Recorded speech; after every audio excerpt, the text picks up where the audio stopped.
the more of his presence and glory you carry and will manifest. I'll say that again. The more you abide in him, the more you are with him, the more you be with him, the more you spend time with him, the more of his presence and his glory you will carry and will manifest. Now, let me give you that illustration now I told you about.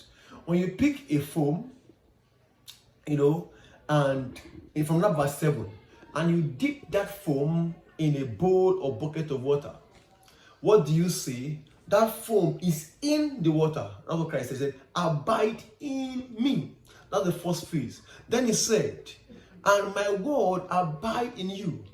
When you put that foam in that water, before you know, the foam begins to absorb the water. So now the water is inside that foam. Praise God. That's what Christ was saying here. He said, abide in me. That's the first part. So you are the foam. And Christ is the water, the living water. And then you as the foam, you are inside the water.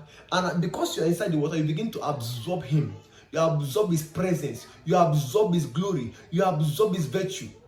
And of course, you know that the longer the foam stays in that water, the more of the water it absorbs. And when you pull that foam out of that water now, you see, and then you carry that foam out, it has water to dispense. Now, take notice, very, very, very, very important. When you carry that foam and you begin to do what you're doing with that foam, over time, the foam begins to lose its moisture. The water begins to dry up. This is where many people fail or they miss it.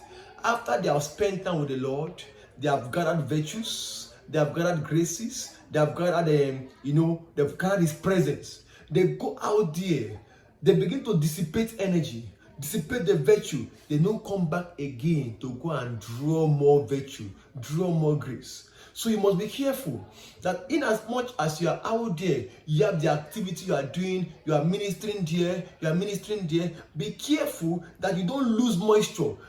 Always return back to the source and drain more of the water. Let's read that verse again, verse 7 now. You see it now, you see it now. He said, if you remain in me, and my words remain with you. No wonder we're told in Ephesians, said, let the word of Christ dwell richly in you.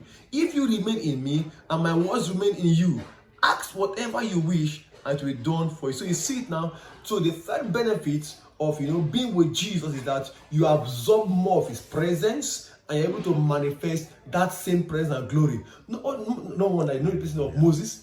Moses spent 40 days with the Lord, and when he came back, his face was shining.